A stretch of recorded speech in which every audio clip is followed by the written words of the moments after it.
Welcome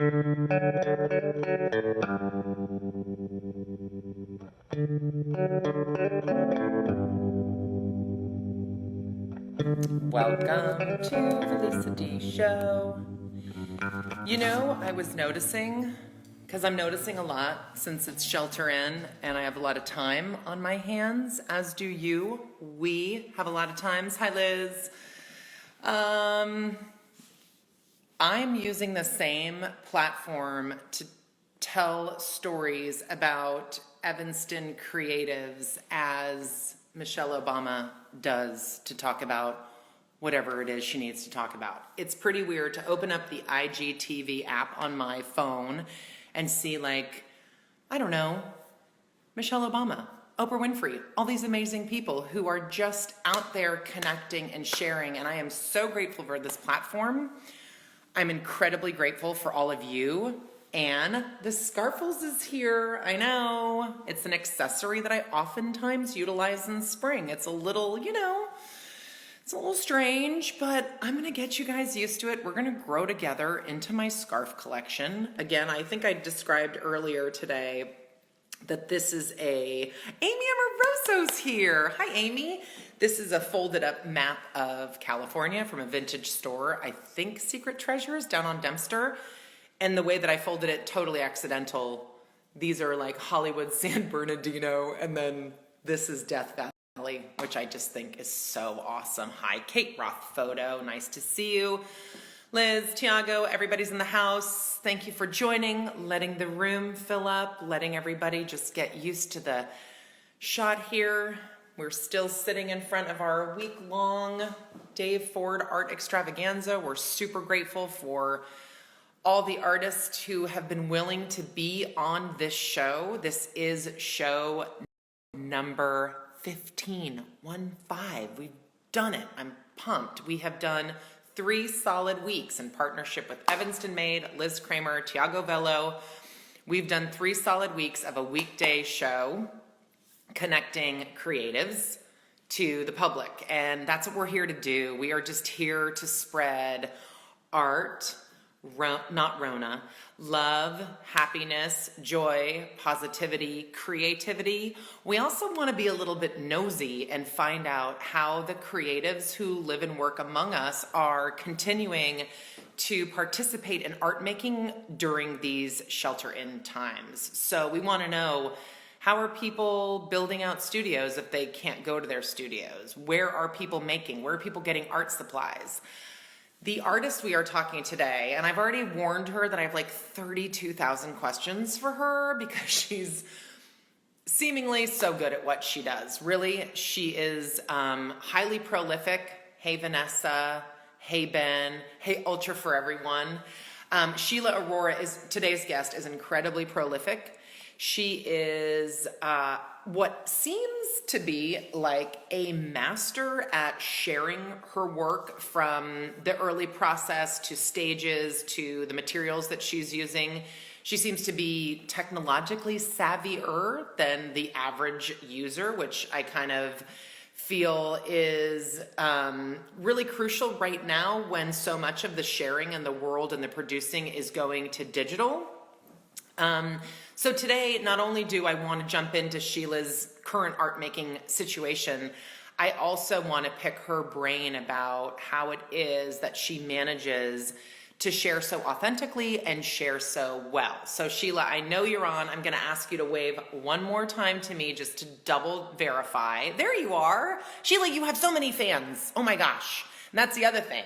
She has so many incredible fans who are here to talk to her and say hi to her and be with her. So I'm really grateful that she's on the handle today. I'm going to connect with her. As you know, this is a bit of a journey sometimes.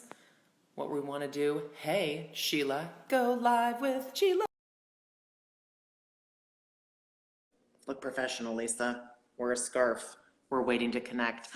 Hey, how are you? I am excited to be here. Oh my gosh, I'm so grateful that you're here. Yeah, me too. And congrats on 3 weeks of the show. That's amazing. Right? Yeah. Oh 3 weeks of doing anything other than like waving to my fans through the windows is big, as you know. thank you so much for being here because you are really busy right now. I am, yeah. So. And you're really busy all the time. And so I would love if we can just open up this conversation to right now, where are you making in your space?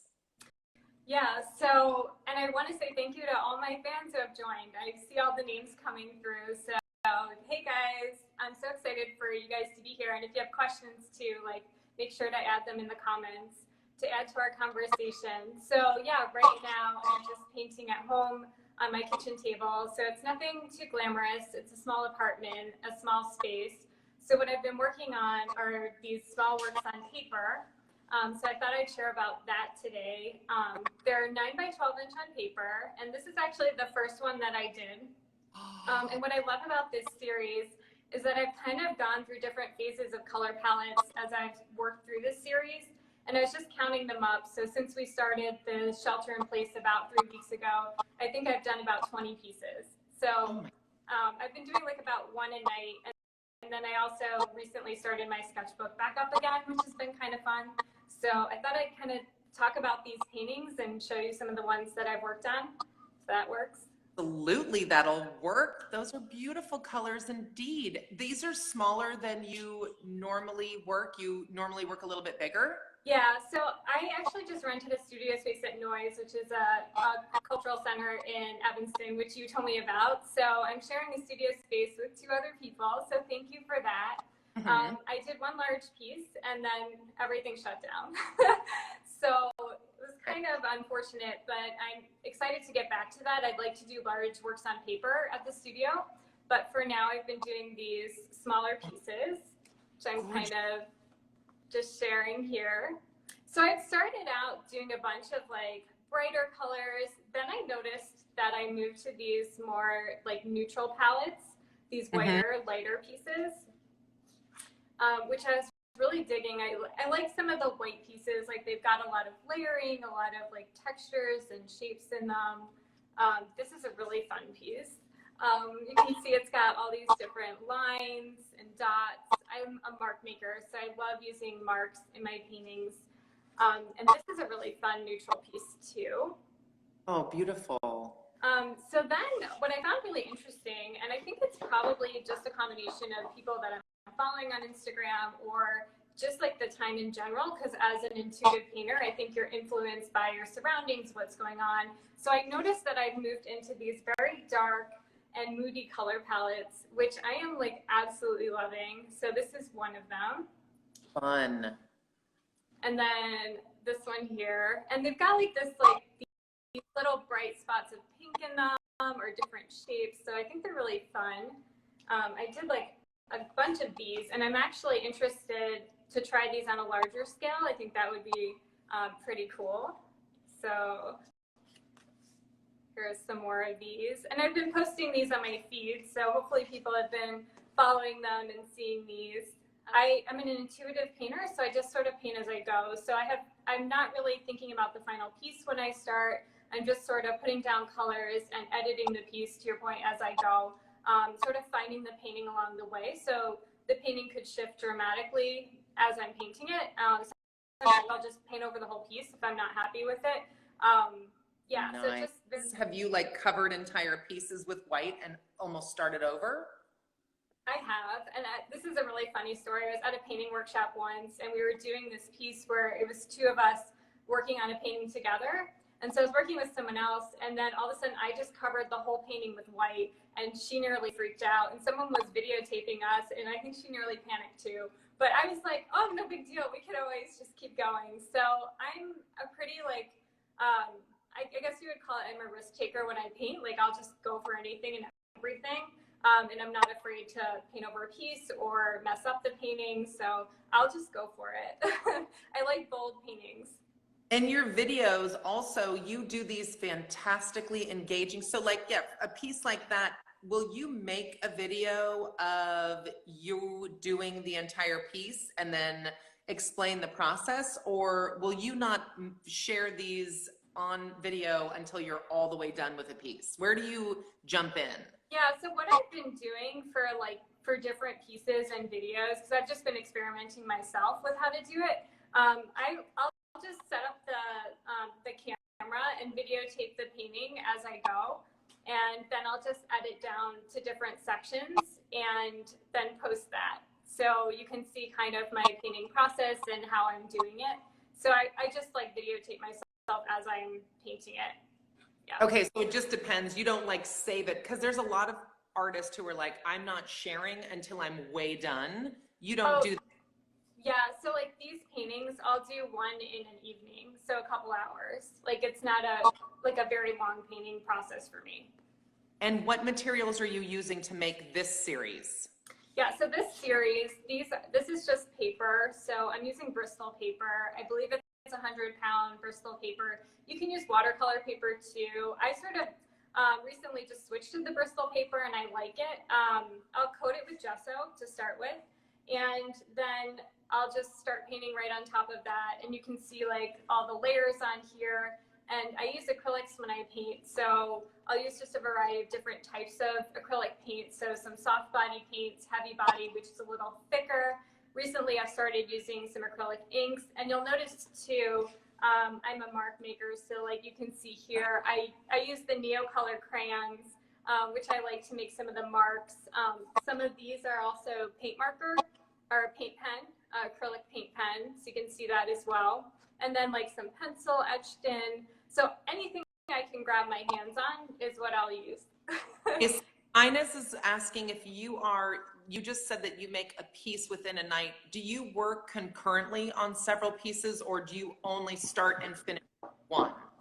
I'll generally only start, I generally only start and finish one. So it'll take me probably one of these pieces a couple hours. I can do it in an evening, and then I'll like move to the next piece. So I've been doing pretty much one a night, either of these pieces, and then I recently started kind of just doing some sketchbook pieces again as well. So yeah, I'm also like a pretty fast painter, and I think right now I also work full time. So right now my job is actually very crazy. So I don't have as much time as other artists and that I would like. So I work during the day. I only have the evenings to paint. And I think because of the limited time that I have, I've just learned to be a faster painter because of my restricted schedule.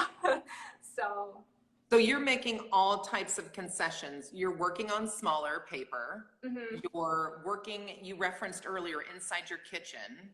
Yeah.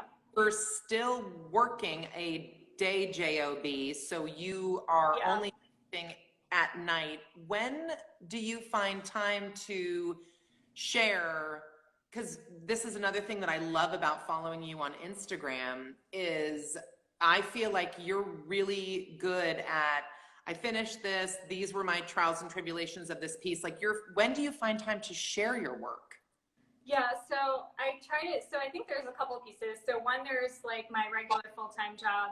Then there's painting, which is like my main priority. And then there's also creating content to share. So I try to do it, I mean, I do it in the evenings and the weekends when I have time. I mean, sometimes I'll post different posts. They take time to create them. So generally in the evenings, I'm creating those. And I try to share pretty much everything you see is basically new work. I try to like share a lot of fresh work. So I'm sharing what I'm working on. I'm sharing a video of that. So it's very like current work that I'm sharing, and most of it's all new. So. Okay, so you're producing work, then before you go to bed, I'm assuming you sleep, you're making the content and then content. Can I ask also because I'm imagining to the left of you is a stack this big of work, or are you selling work via Instagram? Are people like knocking on your door? Like, what are you doing with all the production that's happening? Yeah, so actually, like this series, this stack here, this is just from like the last couple weeks. And then I was like looking actually on the floor. I've got another stack kind of like this that I was doing before this. I have stacks of tons of paintings because I am like such a prolific painter. So I do sell my work. I work with a gallery, so I sell with Thomas Masters Gallery, so either through me or the gallery. I think most artists do have an inventory problem, so I'm probably one of those as well. But I think one of the ways, like the only way to become a better painter is to really just paint a lot. So I think as long as you have enough space and you're able to store your work, and especially that's why I've switched to paper. So paper, you can stack, like this is 20 pieces and it fits nicely under the bed or the couch. So you can really stack a lot of paintings on paper if you're worried about space versus the canvas, which tends to take up a lot more space.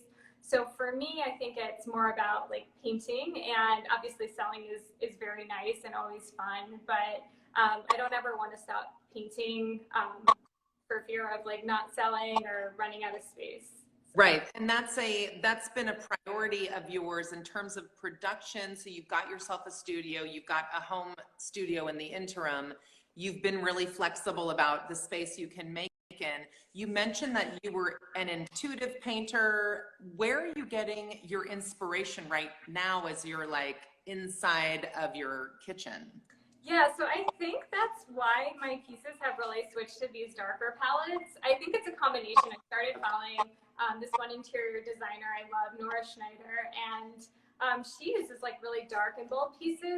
So I think it's a combination of that, and then just like the mood and the everything around, like even at work, like you can see like how everybody's been impacted by COVID and the news. And so I think that's why these pieces are very dark and moody. I don't recall painting like such dark pieces before, but I actually love them. So I love that you're going dark even though it's springtime, because your whole entire feed and your palette is very light and playful. yeah, that's totally true.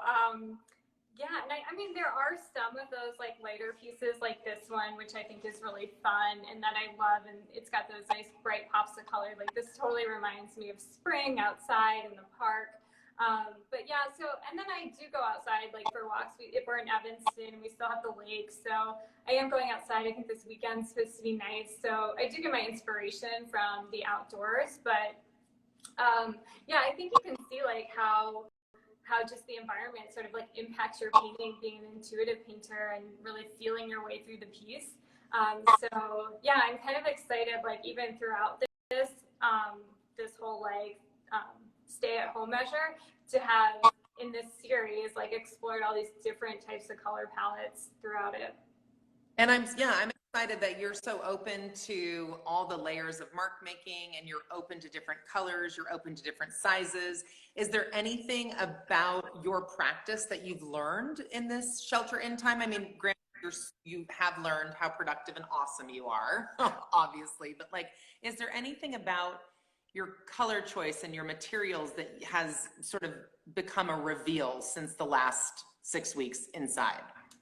Yeah, I mean, for me, really, because I've done a lot of these works on paper before. I probably have hundreds of these. So really what I'm most excited about is that darker color palette that I sort of landed on. I mean, maybe in the past I've done 1 or 2 of these like darker pieces before, but never really like a bunch of them. I've got like 5 or 6 now, and I sort of just stumbled upon that. So I'm really like loving that. I think it's super fun. Other than that, I think like, I mean, every time you paint, I use like different shapes. And so you can see like, even as these paintings I've been doing them, they sort of evolve naturally to like different color palettes, different shapes. I'll try different materials, like when I'm painting. So yeah. And what's inside is the journal that you're keeping, very different. Well, I should get that. It's a sketchbook. Okay, a sketchbook. Okay. For those of you who are just jumping in, we are doing a deep dive with artist Sheila Arora, who is incredibly prolific and sharing. So I don't want you to have to read it in case you're writing words that are like super private. Oh, no. It's all paintings. The juxtaposition. Yeah, so these are all, it's just the Moleskine sketchbooks. I get a lot of questions on that too. And you can see like, these are a couple that I did. I started this actually before the quarantine. So you can see here, I was working in like a blue greenish color palette. Yeah. And then I'll show you the ones I just started recently doing. I had put a poll up asking people if they wanted me to bring the sketchbook back. So I think it was a unanimous yes. I think this is the last piece that I did before the quarantine. And then I just brought this sketchbook out last week. So this was the first piece. I actually really love that. I think it's That's really fun. And you've mentioned a couple times about like, do you poll the people who follow you to find out whether they want more of a certain color palette, or like, how do you engage in a way that informs your work with your Instagram audience? I really like this one too. It's just really fun. Yeah, I do. I really appreciate the people that follow me. I think they've like seen my work grow over the years too, which is really fun. And I love to hear their thoughts on my work. I love it when they comment on my work. Oh, I love this piece too. Oh, that's it's like a really fun neutral piece. So I always, I like to engage with them, hear what they have to say. I try to reply to them. So I'm really very thankful for the audience that I have. And yeah, sometimes I'll do polls like, do you like the lighter piece or the darker piece? Some are just fun. And then others are just asking what people like, do you want the sketchbook back? Because sometimes like right now I'm pretty open to what I'm painting because I have like a lot of extra time. So actually the next thing, and I'd love to get your take on this, what I was thinking to do for my next like couple pieces with this series, let me just find one piece. I had done this, I had come up with this idea yesterday that I'm thinking to do. I just need to find the painting. Give me a second. So my idea was to do, oh, here we go. So this piece, I think I'm actually going to work on this. I add a little bit more to this. I want to add some orange to the top of this piece. I did this one last night. And my idea is to do like 5 paintings that would be a series and call it a pop of orange. So each piece would have a little pop of orange. So this one, I think I'm going to add a little bit more orange on the top as well, just to balance it out a bit. But each like painting would be like kind of like this series, very different, but some would just have a little bit of orange and then others would have a lot of orange. So actually I see some hearts on the screen, so looks like people kind of like that. And I think it'd be fun because some of the paintings that I've done recently have this pop of pink in them. So I think a pop of orange would just be like a really fun idea as we approach the summer. And yeah, so I'm thinking of doing a pop of orange, like maybe 5 paintings with that. Yeah, I see, like, right, there were little bursts of hearts as soon as you asked, what do people think of the pop-up orange? That's so fun. Yeah, thank you guys. That, like, the engagement that you have with people who follow you, is that something that obviously you won't inform a new body of work, but it's a dialogue that you cultivate and you want to get in. You definitely, because like even when I engage with you on Instagram, you're like right there. You will talk to anyone who's willing to look at your work. Yeah, I I really appreciate like people who look at my work, who like the paintings. I think it's really fun for me. Like as an artist, I love sharing my work with other people. And when people connect with my work, I think ultimately that's what I'm looking for as a painter. I mean, obviously like selling work is good, but for me, it's more connecting with people and sharing my work and having people to see it. So I love engaging with people. I love it when they comment on my posts, when they like answer the polls. And I actually think I had done one piece, I'll show it to you. To find it, I think it was this piece I posted the other day. Yeah, it goes this way. So I posted this piece and I asked like, curious what you guys think about this. And it was so funny, I got all these comments on it and I was actually thinking to paint over this. So then I was like, oh, it's a good thing I didn't paint over it. So so I do love to hear what people think, and people love this piece. So I'm super happy you guys told me not to paint over it because they like it too. So yeah. Such an engaging way to, right. And we did a professional development training the other day for people who are new to Instagram. And we were saying that like, the thing that you forget is that it's social media. It's designed to have back and forth. It's designed to have relationships and conversation polls. And I have to say, it's super inspiring to watch the way that you use this platform, not only to inform your work, but also just to like have really good conversations with your fans. So that's awesome. Good on you. Thank you. Yeah, thank you. I really appreciate it. And I love that people are watching too. Somebody said don't paint over it. So yeah, people get really into it too. Yeah, and I love to hear what people think too about the paintings because it's not that it's really gonna necessarily inform or change what I paint, but it definitely lets me think about different things and gives me ideas. And I'm like, sometimes I'm like, oh, people really like that. I've often posted a painting where I'm thinking to paint over it, I'll post it. I'll see that people really like it, and there's particular things that they'll like about it, and I'm like, oh, okay. So it does help you to see things in another way as well, just getting that feedback. So yeah. Yeah. People who play music get to perform in front of a group setting, but oftentimes artists are really isolated in a studio. And what this platform does is allows you to engage in a way that you get feedback, and it's fun to hear what people are interested in. So Sheila, I'm so grateful for you. Thank you. Yeah, and that's so true. I think one of the things as an artist is that you don't want to just paint, like it's a cycle. So you want to paint and you want to share it and get feedback. And I think that feedback also gives you energy to share it more. So it's a cycle. So yeah, I think sharing your work is really important, and I really appreciate the fans who are super engaged. It's really fun for me as well. Okay, so we have a question from the audience. Which artist has inspired the most or has had the biggest impact on work? Is there someone you can point to? Oh, which artist? Mm-hmm. Oh my gosh, I love like tons of artists. So I'll name a couple that I like.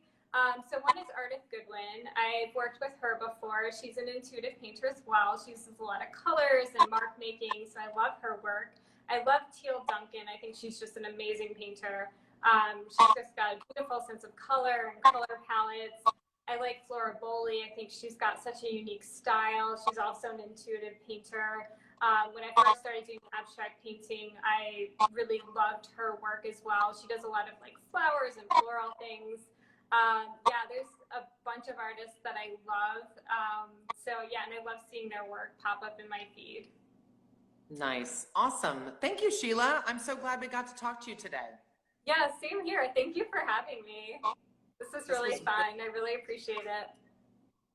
We are going to package this and share this not only on the Evanston Made IGTV channel, but we also have an editor who helps us put everything together in a nice type package. We put it on YouTube. We share it a million times. So I know there's a lot of people watching today who all the kinds of hearts that are bubbling up, but also people who really value being able to get inside your mind. So thank you so much.